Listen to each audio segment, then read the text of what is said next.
Drivers need to slow down as they go through part of Sand Springs. The speed limit was reduced on a stretch of 41st Street near Highway 97 to accommodate the rise in development and try to reduce the number of crashes. News on 6's Amy Kaufman is on the story tonight in Sand Springs. Amy. Well, Terry, the speed limit here on 41st Street used to be 50 miles an hour, but now it's reduced to 40. The police department hopes this will prevent drivers from speeding, but some residents say it could take a while for them to tap the brakes. We've had it as 50 for so long that it's going to be very hard to break that habit.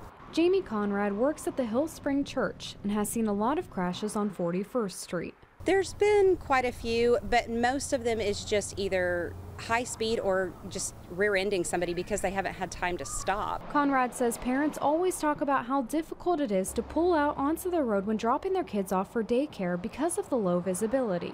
You'd never really know, if somebody's coming up pretty close and how much time you have. Sand Springs city officials reduced the speed limit from 50 to 40 miles per hour last week in an effort to improve safety and accommodate development. Before 41st was a 4-lane road, there wasn't anything out here.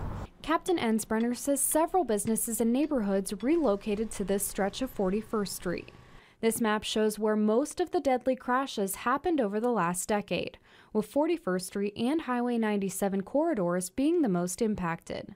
When you have a 50-mile-an-hour speed limit, most people are going to go 60. If you have 60-mile-an-hour speed limit, they're going to go 70. And that's too fast out here. However, because people are used to the faster speed limit, it may take a while for drivers to slow down. Our guys are going to enforce it. They're going to have discretion. Obviously, we're not here to generate revenue. We're here to keep people safe.